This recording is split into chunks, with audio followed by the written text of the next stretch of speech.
responsible, and at least two of their books have shaken badly my own comfortable feeling that the Warren Report had disposed of this sad matter.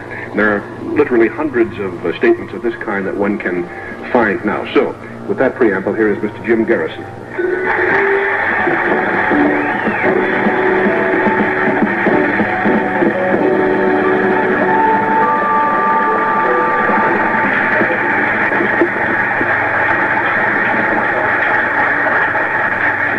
Nice to see you, Mr. Garrison.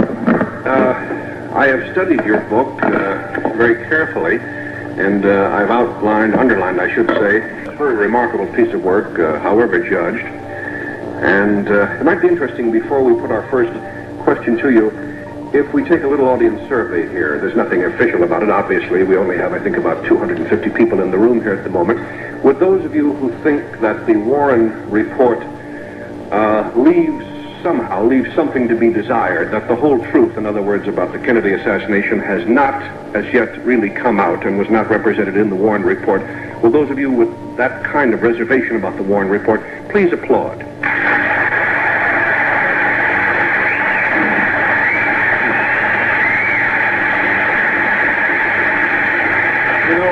Steve? Yes.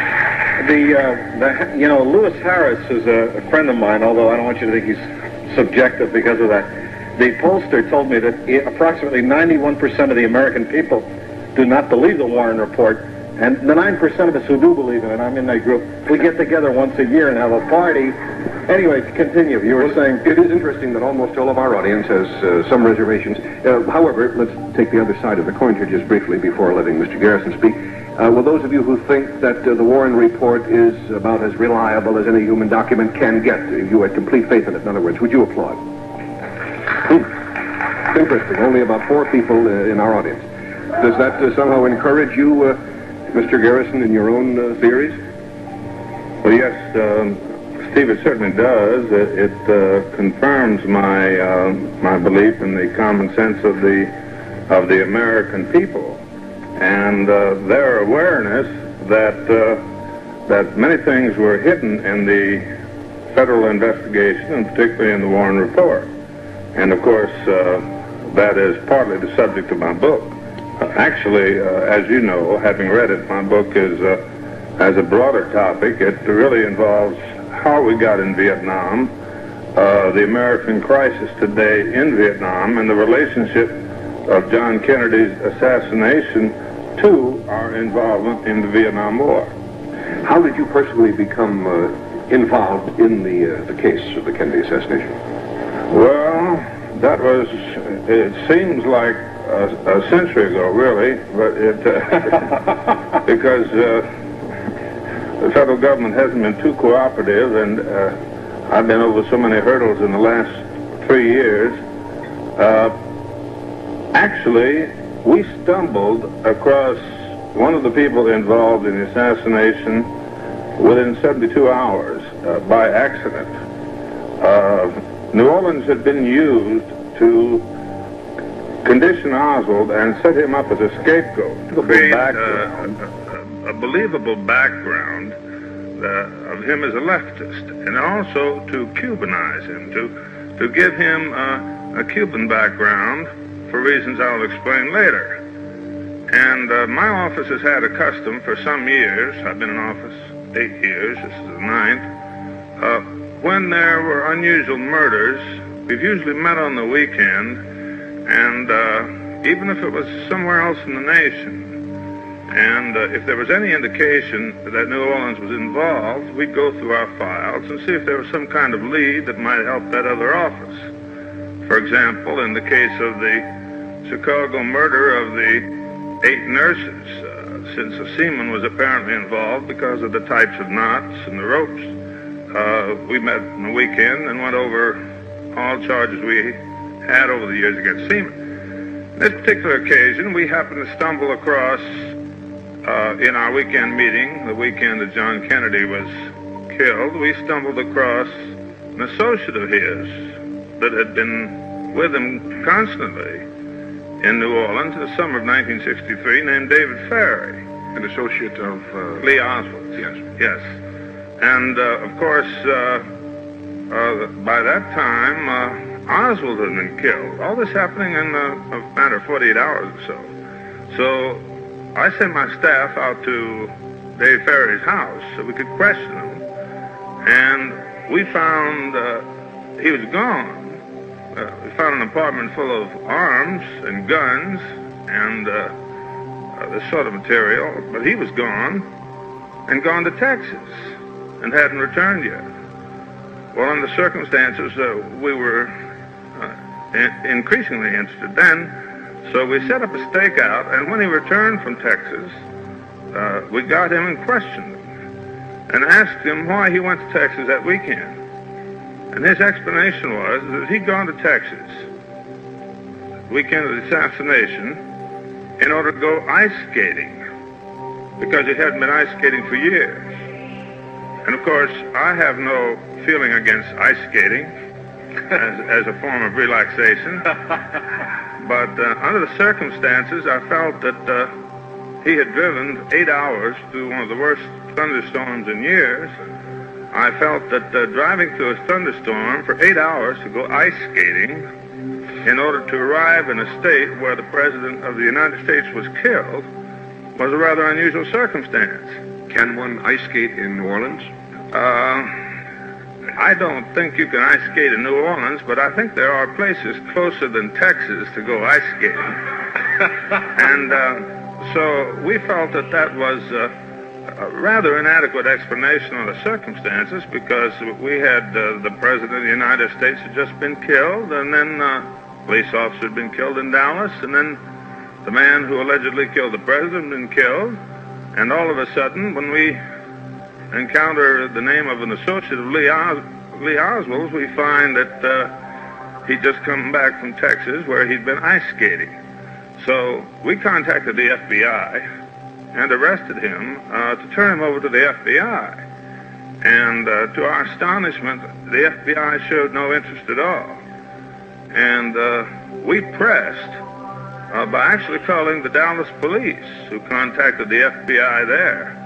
And so the FBI finally reluctantly took a statement from him, which was more or less dictated by David Ferry himself. That's the man's name. Is that statement available now? Oh, yes, of course. It's available. I've described it to some degree in the book because it's a self-serving statement. But that's how I got involved. But at that point, when the federal agents I talked to, I said, "My God, do you mean to say that you accept this explanation as legitimate, that you still feel that this is a meaningless assassination, that the trip was justified and of no significance?" And the answer was, "We're satisfied that it was Oswald and Oswald alone." So, of course, I was much more naive about the federal government at the time than I am now. Steve, the scene shifts because for 3 years we did nothing about it. Looking back, I can see that it was naivety on my part. But all my life in school, I had, like all other Americans, taken the Pledge of Allegiance every morning. And at the beginning of every football game, I had participated in the singing of the Star-Spangled Banner. And it really never occurred to me that the federal government would be involved in any way in the assassination of its own president, or that it would lie and cover it up. And I happened to be in New York 3 years afterwards with Senator Russell Long from Louisiana, and we were discussing the assassination casually when he suddenly commented that he wasn't satisfied with the results, that it didn't fit, and it didn't make sense. And of course, I was astonished because he was a United States Senator, just fresh from Washington, visiting New York, telling me that he was not satisfied with the results. So for the first time, I began to dig into it. I went through the entire 26 volumes of the Warren Report, and which takes an awful long time. If you have the time, you might try it. But it's a physical feat more than an intellectual one, because most of it really is irrelevant. and misleading. It's essentially the compilation, the 26 volumes, is a domestic intelligence accomplishment. We found out that it was very clear that the President of the United States had been shot from the front, and that this had been clear on the first day of the assassination. And then we found out further that the Warren Commission had failed to call the witnesses who saw most clearly what had happened, and called only those who did not know what had happened. There are many, Mr. Garrison, who feel that the president was shot from the back and from the front. Do you distinguish yourself from that group and you say he was shot solely by people in the front of his car? No, he was shot by both front and back, Steve. The doctors at Parkland Hospital, the best authorities on that question, the civilian doctors, testified and stated immediately afterwards that he had been shot both from the front and the back. The cause of death certificate, which was filed early that afternoon by Dr. John McClellan of Dallas, filed before the federal government could begin to set up its tableau and before its domestic intelligence could confuse the picture and begin to send out material through the media to confuse you and confuse me. The cause of death was indicated as a gunshot wound of the temple. So there was no question about that. And there was no question about the fact that 3 out of 4 people in Dealey Plaza had heard most of the firing from the grassy knoll in front. This was all on the very first day. I can still remember, along with the shock of hearing the first news announcement on the radio that terrible day, that the announcement included a reference to gunfire from the grassy knoll. Whether that is the case or not, I have no way of knowing, but it was part of the initial radio report. Jim, do you think it would be appropriate here to mention Commander Hume's testimony during the trial? Gary, this is wonderful. I am so glad that you have this here, because it deserves to be taken out of the archive and put in public display. This is extremely important. Jim Garrison is showing a very clear understanding of the case. Oswald's role in New Orleans was to be, as he put it, Cuba-fied, handing out the Fair Play for Cuba committee. He was being sheep-dipped. Of course, he's right absolutely about the shots having come from the front as well as from the back. In fact, the Parkland physicians were very clear about his having been shot in the right temple, creating that blowout at the back of his head, the fist-sized blowout, but also having been shot in the throat from in front, where Malcolm Perry 3 times during the Parkland press conference held after he and the director of neurology had announced that JFK was dead, that he'd been shot in the throat.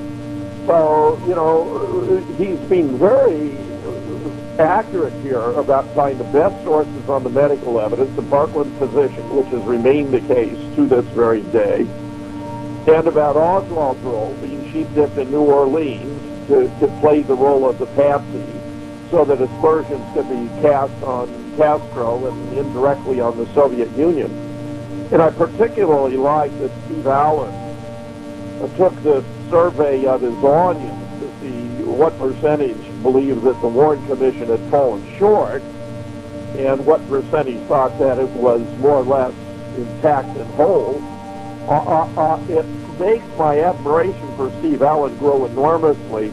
I had in the past been a fan of Johnny Carson, but, you know, after his brutal treatment of Jim Garrison, his dereliction of his responsibility to the American people, my opinion of Johnny Carson has dropped precipitously, and I'm very impressed with the way Steve Allen handled this. This is 1971, Dr. Fetzer, and by the way, he was not really talking to the Senator Russell Long. He was talking about Hale Boggs, who was actually on the Warren Commission, so he actually held that secret for a very long time. And that applause was very, very telling. That was about 250 to 4, but as you were mentioning with Johnny Carson, it's not going to be so easy this time because they've sent in a felon, and we're going to see exactly what he does because he's been silent up to this point, but trust me, he's about to really start pouring it on. Talking about B1 Bob Dornan, who was a congressman from California, right-winger, And I could tell he was trying to intrude there. No, the observations he was making about David Ferrie were, of course, his stories. I mean, they were well featured in Oliver Stone's film JFK, where David Ferrie claimed that he'd driven all the way through Texas in this horrible weather to go ice skating, which was obviously a manifest absurdity. And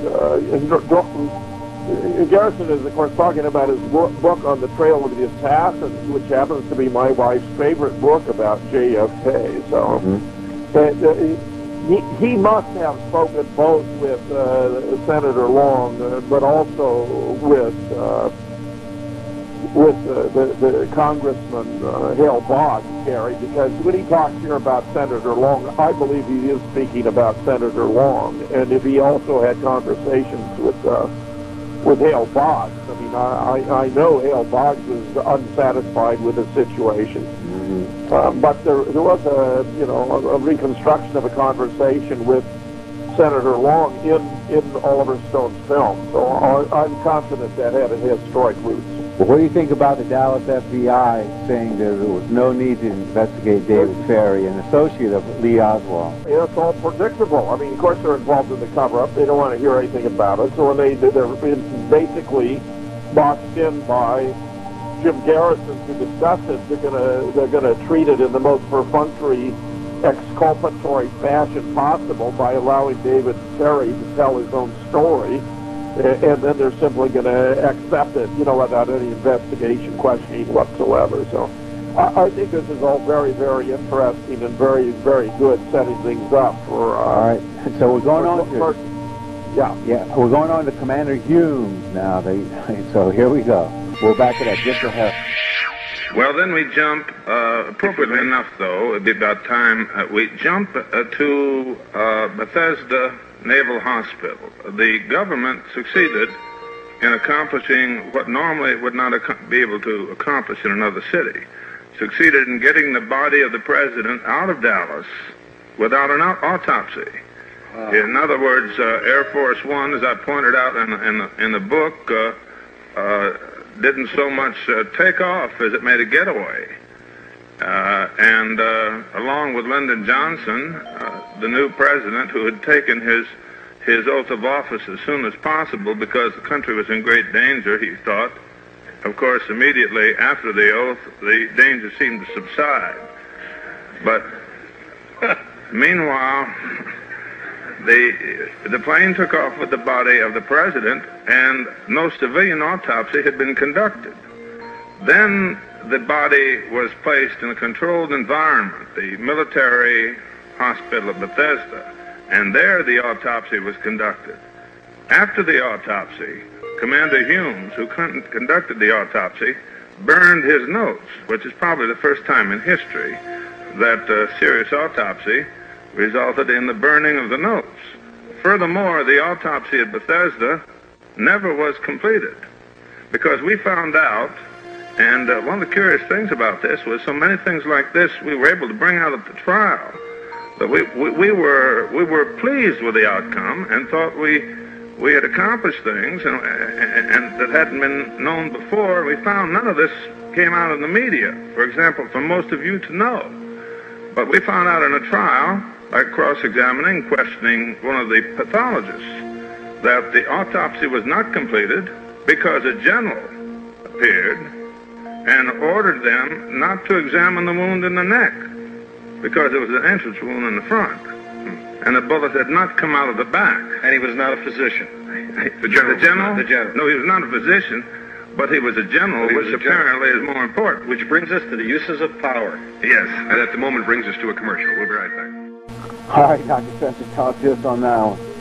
Well, I mean, Garrison's right on top of it, and the fact is that it was, I think his name was Wayland, who was in charge of the military district for the District of Columbia, who may have made that instruction that the throat will not be dissected. In fact, Bob Livingston, World Authority on the Human Brain, is the scientific director of the National Institute of Mental Health and the National Institute of Neurological Diseases and Blindness at the National Institute of Health across the street from Bethesda Naval Hospital. It actually called Commander Humes and explained to him how, from the reports on the radio that day, it was evident that JFK had been shot in the throat from in front, that it was a small, clean puncture wound, just as Malcolm Perry described 3 different times during the Parkland press conference, and therefore explained to Humes that it was terribly important to dissect the neck because,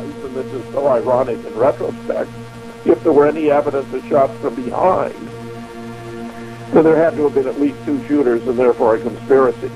Humes, of course, we know today, was involved in mucking up the neck wound from a small, clean puncture wound, an obvious wound of entry, to a kind of a gaudy-looking thing, where Bob Livingston told me how Humes had actually called him in the evening to ask what the throat wound would look like had it been a wound of exit. And it appears that Humes used what Livingston told him about how it ought to have looked, where he was an expert on wound ballistics from having supervised an emergency medical hospital for injured Okinawans and Japanese prisoners of war during the Battle of Okinawa. But even more stunningly, of course, we now know today, because of the diligent work of Douglas Horn and the Assassination Records Review Board, that Humes actually took a cranial saw to the skull of JFK and greatly enlarged the wound to the back from a fist-sized blowout to virtually the whole back and much of the top of his head, to make it resemble something that would have been more like the result of a shot fired from behind.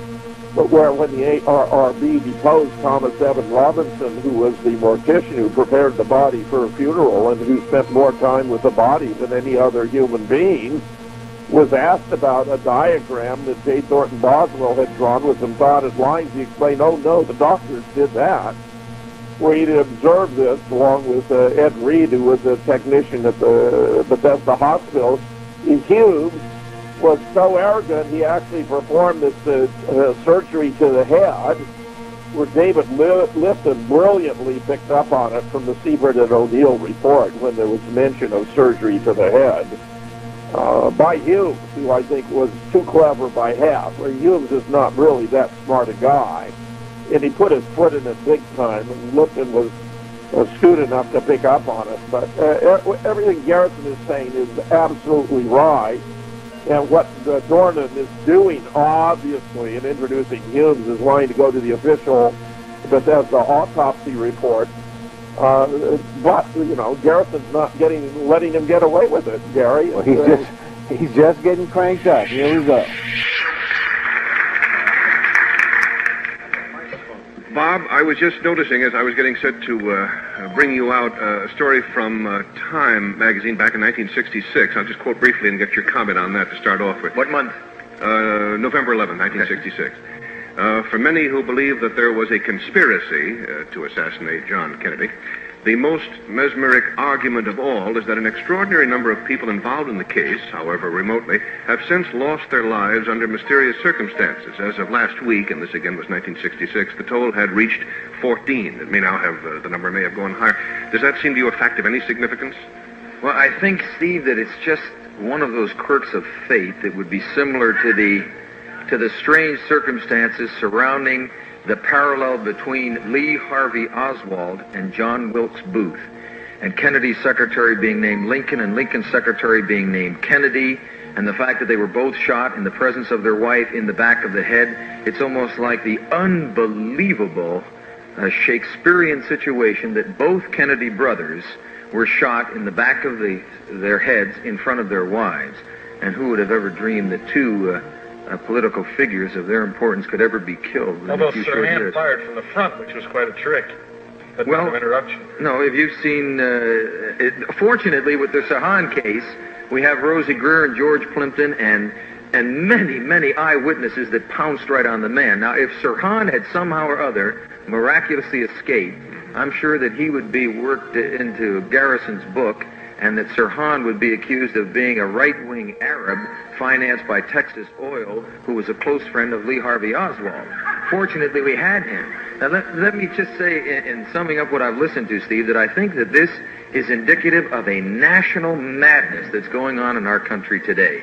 That Lieutenant Calley, convicted of mass murder, 22 people, that he would be glorified across this country, that we would see a congressman suggest that he should address a joint session of Congress is national insanity. And I think that the way people are looking for conspiracies today, whether it's Sirhan Bashar Sirhan or Lee Harvey Oswald, is absolutely insane. I'd like to ask Mr. Garrison one direct, specific question, several specific questions, but the primary one is, Jim Garrison, who blew 13 centimeters out of the skull of President John F. Kennedy? Well, I was on another point when you came in, so all I can say is I don't find that particularly relevant at the moment. I'd rather pick up on your comment of the number of people Jim, killed. you wipe yourself out when you do that. I think I know it's that, phony. but would you let me wipe myself out, though? But why can't you answer? Why can't you say who you think did it? Not by name, but by, say, grouping. But Did I a want to Ku wipe Klux myself Klan out member do it? first by replying to your initial statement of the number of people being killed. These deaths were not necessarily meaningless because they included, for example, the death of a man named Kurthy, who was a close associate of Jack Ruby's, and his death was diagnosed by the coroner as suicide by throwing himself through a plate glass window. And we had one death after the other like that, and it's really not just as irrelevant as my friend makes it seem. There were too many deaths, and they immediately followed the assassination and eliminated a number of important witnesses. And that's the point I wanted to get across. Now, I'll be glad to answer any other questions you have. David Ferry was one of those who is now dead. David Ferry is one of the most important witnesses, and he is dead after two suicide notes, which were signature, of course, was typed. All right, Dr. Fetzer, what about suspicious death? Well, it's more important that Dornan obviously has a script. He's trying to smear Garrison. He's trying to throw everything but the kitchen sink in there. He's bringing up Lieutenant Calley. I mean, we had this atrocity in Vietnam.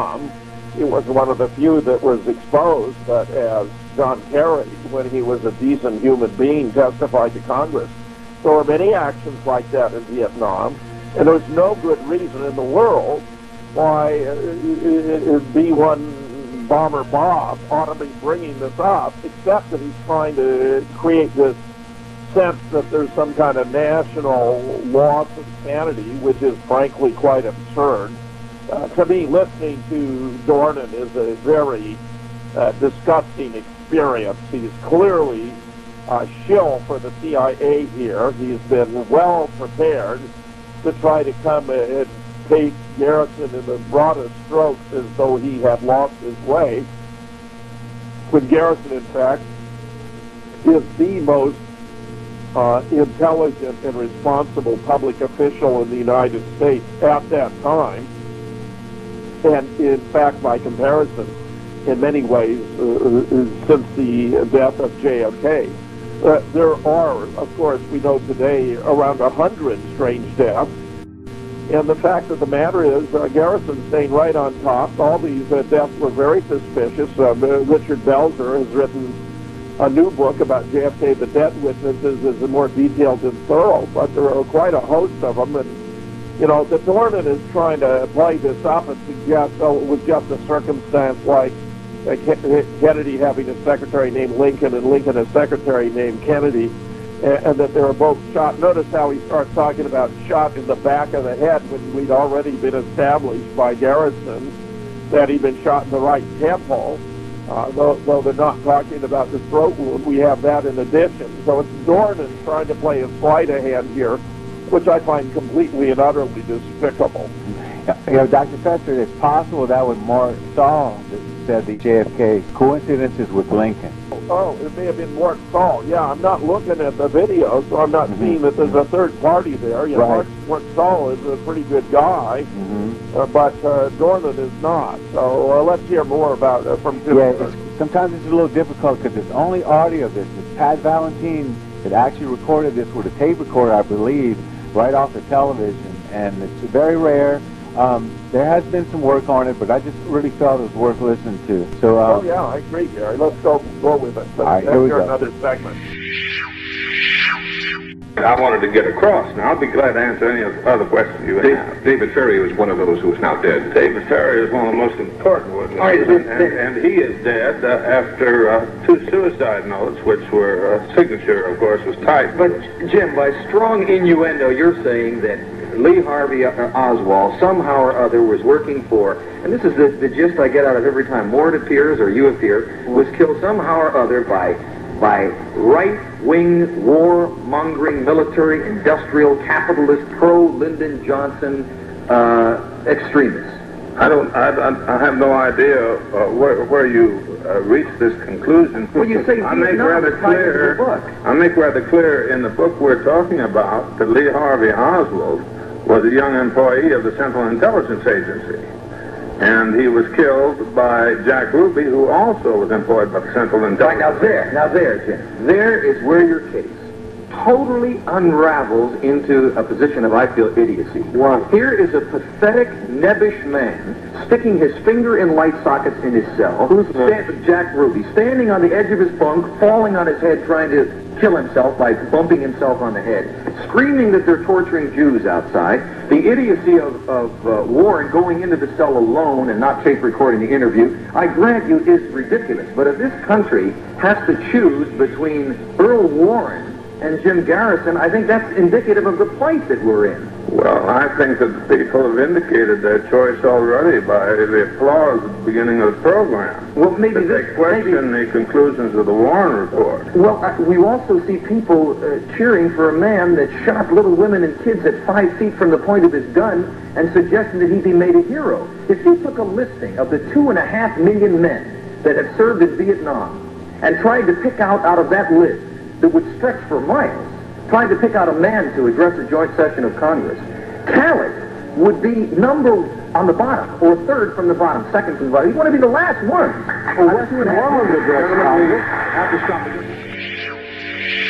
This fella's out of control.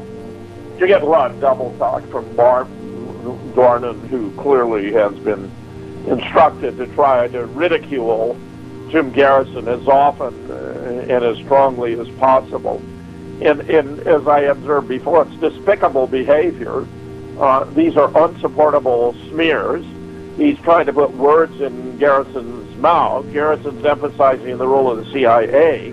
Ironically, as I was listening to his characterization of the right-wing capitalists, Texas Oilmen and all that, actually, that is he was not right. a bad collective description of the sponsors of the assassination. Yeah. So, I think in the end, we don't get any clarity in disentangling how it can be most adequately understood until we distinguish between the sponsors, the individuals or groups who wanted JFK out and Lyndon in, the mechanics, the actual shooters on the ground, their supervisors and coordinators, and the facilitators who were Lyndon Johnson and J. Edgar. So, Dornan's doing his best to confound the public, but, Garrison's a very calm, deliberate person, Gary, and I don't think... Well, what do you think Dornan about him becoming the future mayor of Los Angeles and also a congressman and also a presidential candidate against Bill Clinton? I mean, do you think he's warming up? Gary, if you carry heavy water for the government, for the hidden government, the Central Intelligence Agency in particular, you can receive many benefits. It's people like Jim Garrison who speak the truth and don't kowtow and seek to play the game that the powers would prefer that he play, that are harmed or the subject of targets of ridicule like this. So Dornan is disgusting. You get paid off for it, but that doesn't make anything he's saying here either true or appropriate. Yeah, except there are some ironies attached to his description there. Yeah. All right, here we go. I know, we're under the gun here, if you'll forgive the term. The Warren report, as much as I like it, in fact, I really like it. I've left many girls falling asleep waiting for me to finish the Warren report. But, the Warren report is largely what didn't happen, and I'd like to talk about what did happen. And I'm interested, very selfishly, as an American in what the results are in the living values in this country since the death of Jack Kennedy, because I think he was removed for a reason. Can we discuss that? Sure. Mort, I would agree with you that President Kennedy's death was the biggest watershed in our lifetime of history. That watershed? It's just a dividing point in the life of our country. It's totally changed the whole mood of this nation, and it's been crazy ever since. And its foreign policy. All right, now let me ask you about liberal intellectuals today, and I know that term sort of jolts you right away. They haven't been kind to you. They are taking John F. Kennedy's inaugural address, yes, and calling it, you know this, Steve, a warlike bellicose document. And I'll paraphrase just one line. Let every nation know, whether it is friend or foe, that we will pay any price, bear any burden, suffer any hardship to ensure the success and the survival of liberty. Now, they say this was a warlike document. I'm glad you asked that question, Bob. Okay. Because the answer is in Heritage of Stone. That's a very common device for the Central Intelligence Agency to discredit President Kennedy so that we won't miss him as much. That's one of their... Well, these are intellectuals. Yes. Would you, Doc? Yeah, I just want to point out that that's Martin Saul. Yeah. Mark Saul's doing some good things here, and Dornan's having difficulty coping with it. And no one at the time regarded what JFK was saying as bellicose. He was affirming that he was going to be a strong president with regard to foreign policy and national security issues, which most Republicans had regarded as his weakness and the reason why they preferred Richard Nixon. So it was a fine statement. Ted Sorensen, of course, was JFK's speechwriter. He authored many magnificent speeches for JFK, who delivered them very well, and most certainly Mort Saul is correct that Dornan should not be faulting JFK for what was in fact a very appropriate speech, especially in the middle of the Cold War. I'll read some of the later comments of President Kennedy, what he really said, because his death is significant not so much because... I mean, he didn't say that at the inauguration? What he really said later on, in 1963, I'm trying to get to a more relevant time. You mean to Kenny O'Donnell privately in a hotel room? Well, that's one of many comments by 1963. Things have changed since the inauguration. But the important thing about the Kennedy assassination was that it opened the way for the invasion by America of Southeast Asia. Because prior to Kennedy's death, we had no combat troops in Southeast Asia. What do you call 17,000 Green Berets?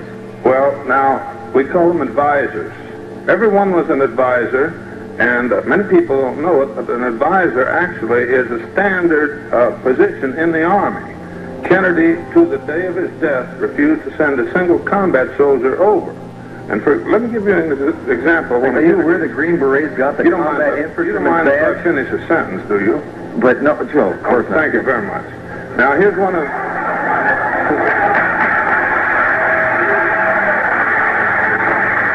Here's a comment by John Kennedy in late 1963 about the insistence of the military in sending more troops into South Vietnam. They want a force of American troops, he told me early in November. This is Schlesinger. They say it's necessary in order to restore confidence and maintain morale. But it will be just like Berlin. The troops will march in. The bands will play. The crowds will cheer. And in 4 days, everyone will have forgotten. Then we will be told we'll have to send in more troops. It's like taking a drink. The effect wears off, and you have to take another. The war in Vietnam, he added, could be won only so long as it was their war. If it were ever converted into a white man's war, we would lose as the French had lost a decade earlier. And these are the comments that John Kennedy was making in 1963. Very appropriate. Jim Garrison's doing an excellent job here, and obviously the audience is not impressed with Dornan. So I think this is a very fine performance by Jim Garrison. And Mort Saul clearly has his heart in the right place, but Garrison is carrying the burden of the argument. Yeah, he paid a heavy price for this, Mr. Saul, because he was blacklisted for actually being on the Jim Garrison investigation team. He actually wrote jokes for John Kennedy, so he really dearly loved the man. Was profoundly distraught when this had happened. He really wanted to know what happened. He paid a price for it. And I'm not talking about his inauguration comments, but 1963. And as a result, a tremendous rift developed between the Joint Chiefs of Staff and the CIA on one hand, and John Kennedy on the other, because up to the day of his death, he refused to send a single combat soldier into Vietnam. However, after his death, more than 500,000 combat soldiers were sent into Vietnam. Now that's the significance of John Kennedy's death. Not that it was a watershed, but it opened the way to send 500,000 American troops into Southeast Asia. All right, now, Jim, your sincerity in this is obvious, and God knows so is Mort's. He's hurt himself financially as much as any performer because of what I always felt was grievously feeling the death of John Kennedy as though he'd lost a liberal brother. Lost the country. And I don't question the sincerity either of you. What I do question is this attempt to lay the blame at the feet of the very men who have been bloodied and died in, granted, a political war. Now, John F. Kennedy, before his election, and he was only president for 2 years and 10 months, made the case of the missile gap. It turned out to be a fiction. But by appointing Robert McNamara and taking his advice from Schlesinger and Galbraith and Sorensen and Rostow and McGeorge Bundy, he brought us closer to the point of nuclear warfare than any president maybe ever will. On October 22nd, 62, a ship coincidentally named after his brother, there's more of that fate, the Joseph P. Kennedy, challenged the Russian ship on the high seas. And I was sitting right over here on a stage at Paramount when Kennedy told us that we're going to go to nuclear war if they don't turn those missiles around. Just the year before that, wait a minute, Mort, the year before that, Kennedy, on his order, sent in our UDT men, sent in 1,250 Cubans in our uniforms with our guns and our lining boats, and then denied them air cover, put them on the beach, ransomed them out, stood in the arena in Miami and said, I hold the flag of the 2506 Brigade, and it will fly again over a free Cuba. He was dedicated to containing communism, but the mistake Kennedy made was through Maxwell Taylor, he built up limited warfare. He created air commando units in the Air Force. I visited that. He, to this day, has assigned a John F. Kennedy Special Warfare Center at Fort Bragg. He brought the Green Berets back into existence from the small Devil Brigade. To put his name on arms. He didn't put his name. But he recreated the Green Berets. He created that. He brought them back into existence. Now I want to give you a figure, Bob, that's going to shake you up. Okay. During the 3 years that Jack Kennedy led you, 137 men died in Vietnam. That's a good week under Nixon. Man, this Dornan is a shield of the highest order. Well, he is, Gary, and in fact, the Cuban Missile Crisis was brilliantly managed by JFK and Bobby. I fear you and I wouldn't be having this conversation today if Richard Nixon had been president or if the views of B1 Bob had prevailed. This is a retrospective fallacy. We were navigating through the most complex confrontation between the two world superpower imaginable, and we came through in one piece. And for Dornan to be attempting to pervert it, demonstrate the depth to which he had been trained to deliver this misconceived attack on JFK, trying to not only smear Jim Garrison, but to tarnish John F. Kennedy's reputation, where, just as Mort Saul observed, so that we would not care as much about his loss. It's a terrible thing he's doing here, and I'm glad we're discussing it. Yeah, I'm having a lot more respect for Mort Saul, that's for sure. 137 in 3 years? What are we talking about? No, wait a minute. No, proceed. No, that factor is frightening to me because I recall debating George Lincoln Rockwell on the stage where you used to do your show across the street. And on Halloween, when I debated him, or at the end of '64, a year after Kennedy was dead, it was still only 251. 251 men killed in combat in Vietnam. But the liberal advisors, the McNamara's, heading the World Bank now, the McGeorge Bundys, the Clark Cliffords, they were the ones that recommended to his successor that we bomb the North, that we put in ground troops, and I agree with you that it was madness to put non-volunteer kids, drafted kids, into an undeclared war when a liberal media is saying it's immoral. No, the president is saying it's better to run away to sleep. The president did not go along. That's not correct. You know, if you know anything about Jesus, it's very kind. That's why he was killed. But more, didn't John Kennedy recreate the Green Berets? No, but just a minute. Didn't he create fight on the side, not on that side, on the other side? To fight for the Viet Cong? No, it's Cesar Chavez, not what the... Oh, man. John Kennedy created the Green Berets to fight in our vineyards. No, he created... help the people free themselves. More, he sent Green Berets to every country in South America. He also created the Alliance for Progress. And the Peace Corps. We'll return to the wars in just a moment. Well, it's just despicable what Dornan is doing here. You know, it's called special pleading. You try to find those aspects of the case that you can criticize and ignore everything else. That's why it was beautiful to talk about the Alliance for Progress and the Peace Corps. Yeah, JFK revived the Green Berets, but that I don't even myself today regard that as having been a bad thing. What I see as a bad thing is Dornan abusing his position here for clear political purposes. You can tell how often he resorts to stereotypes about the liberal press. The United States has never had a liberal press, and it's a propaganda position that's advocated by conservatives because they just think the press isn't conservative enough.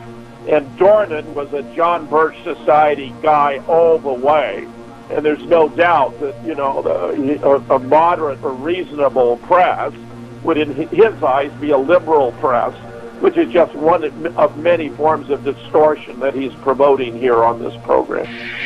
Bob, I want to get back briefly to a point you raised before. It may seem to some irrelevant to bring up the Cali matter when we're discussing the Kennedy assassination, but then there are sentences in which the two have a relationship in regards Not to... in your book, is it, Jim? The Cali thing at all? I don't think it has much to do with what we're talking about at all. I just wanted to, therefore, to dispose of that side issue by asking one brief question. You mentioned earlier, and I agree with you, Bob, that the motivations of people to whom Cali is a hero are, at the very least, a mystery to me, and I'm shocked by that. Do you think that these people who are making all these strong, gung-ho, pro-Cali statements are of the political left or the political right? They are the American confused majority composed of both segments. And I'll tell you an experience that I've had several experiences in the last 10 days, Steve, it just knocks me out. I've had 4 speeches in the last 2 weeks that were to generally conservative or middle-of-the-road audiences. In one I walked into, 300 people were for Cali. And I don't want this to sound like an ego trip, but in 10 minutes I had turned around every one of the 300 people. They just haven't analyzed it, and what they're expressing is an anger at a mass media that has picked up on Me Lie and regurgitated it ad nauseum and beat us all collectively over the heads with it, and has never discussed the mass atrocities that dwarf Me Lie. The 4,700 people slaughtered at Way. I know Mort likes to work with a newspaper, so I brought one out. The story of Sergeant Fritz, cut 1,000 times all over his body in the I-core area so that the skin just literally hung off his body. These stories aren't reported on but once, and then they're forgotten. Last week, 200 people killed in the little village of Duck Duck by the Viet Cong. Civilians slaughtered. It's forgotten within 10 hours. And that's what people respond to. The media is not responsible, you will find, upon investigation. And investigation is terrific, because evidentiary material is good exercise if nothing else, and it's a lot else. Me Lie was given as an octopus for General Abrams and his United States Army to wrestle with because he told the Green Berets to stop being an SS in the American Army, which is not in the American tradition, and not to do side jobs for the CIA, or should I say main jobs for the CIA and side jobs for the Army. I thought you said the Green Berets were formed to fight in the vineyards with Cesar Chavez. The Green Berets were formed by John Kennedy to help people find their freedom, and that was changed by the people who kill a president. And the pregnant question is, Why do we kill a president? Who does it? And what do they gain from it? I'd like to get Jim Garrison's comment on that question. Yes. Now, this is what I'd like to get back to, because my book is not only about the death of John Kennedy, but how we got into Vietnam. The decision to change John Kennedy's opposition to sending combat troops into Vietnam was made on Sunday, 48 hours after his death, by Lyndon Johnson. Who advised him? Who advised Lyndon? May I finish my sentence? But, Jim, the man couldn't speak without pulling a political pole out of his You pocket. let me finish my sentence, then we can go into your question.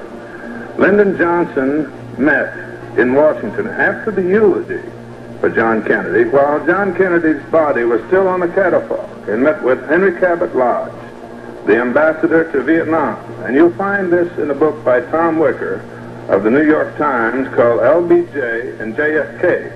And at that meeting, Lyndon Johnson said, you go back to Vietnam and tell them that we're going to back them up all the way. And that's when the change occurred. From then on, the troops began to pour overseas into Southeast Asia until there were 547,000, not under John Kennedy, but under Lyndon Johnson. But since then, again and again, one of the most effective things the government has done to confuse the American people is to try and create the impression that somehow John Kennedy had something to do with the tremendous buildup in Vietnam. Actually, Kennedy had issued orders to McNamara, and it's a matter of record, and it's indicated here in the appendix of my book, and supported by facts, that all American troops were to be removed from Vietnam by 1965. And in order to leave no doubt about that, he ordered McNamara to make that statement from the steps of the White House. And Schlesinger adds that he was sitting there at the time, that as McNamara went out to meet the press with Maxwell Taylor to tell them that we were going to have all troops out of Vietnam by 1965, John Kennedy hollered, and tell them that means the helicopters and the helicopter pilots too, because he was bringing the troops back from Southeast Asia and withdrawing. It was by killing him that the way was opened by the military to get into Vietnam and Southeast Asia. Jim, your sentences are so long. It's like Victor Hugo writing 8 pages without a period. Have you read my book? This Dornan filled. It'd be a course in fallacies, don't you think, Dr. Fetzer? Dornan's a despicable person. He was even censured by the House of Representatives. He was very upset when he was unseated by a Latino in his seat in Garden Grove, California, in Orange County, which was the most conservative county in the United States at the time. And, you know, it's just, Garrison was making many, many important points, and he's talking here about National Security Action Memorandum 263, which required that all those troops be pulled out, even the helicopters and the helicopter pilots, by 1965, and where Lyndon reversed it with National Security Action Memorandum 273, which others have observed appears to have been prepared for his signature before JFK had been taken out in Dallas. Yeah, well, he's about to shill for Lyndon Johnson big time. No, and I promise I will, Jim. Well, that's But Jim, let me tell you something. You're telling the American public that within 48 hours, Lyndon Johnson, who inherited Kennedy's entire staff, the Kennedy clique that loved him, Kenny O'Donnell, he kept Pierre Salinger till Salinger asked out, McBundy, Rostow, McNamara, all of these guys suddenly turned on Kennedy, became hawks overnight. Precisely. And today McNamara quietly sits skiing at Aspen in his beautiful lodge that hangs off a cliff at Snowmass with men that he sent into combat, rotting in prison camps into their 6th and 7th and 8th years, and will not answer you when you say that, like some sort of traitorous fink, he turned on his friend before he was cold in the grave and started madly sending troops into Vietnam because the right wing that hates Kennedy's McNamara's guts wanted troops in there for oil reasons. Just a minute. Just a minute. I'm talking about facts. No, you're not, Jim. You're talking about incredible speculation. There's not one historian of credential that will back up one thing you've just said. Well, I just gave you... I don't think he will. I wish we could get that. I just gave you the name of one of the experts in foreign affairs in the United States who makes the point about when this decision was made by Lyndon Johnson within 48 hours after the assassination. Tom Wicker of the New York Times tells about the meeting. And at that in the old Senate office and building. at that time, 8 years ago, Tom was about 26 years old. Now look, yes. He's saying that Tom Wicker was 27 years old at the time, like he was just a kid. Honestly, if you believe this, why didn't McNamara bomb the MiG bases, and then when he finally did, why did he let the MiGs fly to China? Why didn't he blockade Haiphong? Why didn't he hit the goods 40 feet high on the dot? Stop with the tactical. Why did we fight a no-win war? Why are you surprised, Robert K. Dornan, that men defer to power? Why are you surprised that Obviously, this power corrupted Johnson and the rest. But I don't think that they deliberately sent American kids to die because of some conspiracy. The best thing to sum it up... How did they get over that? Listen, as human as it sounds.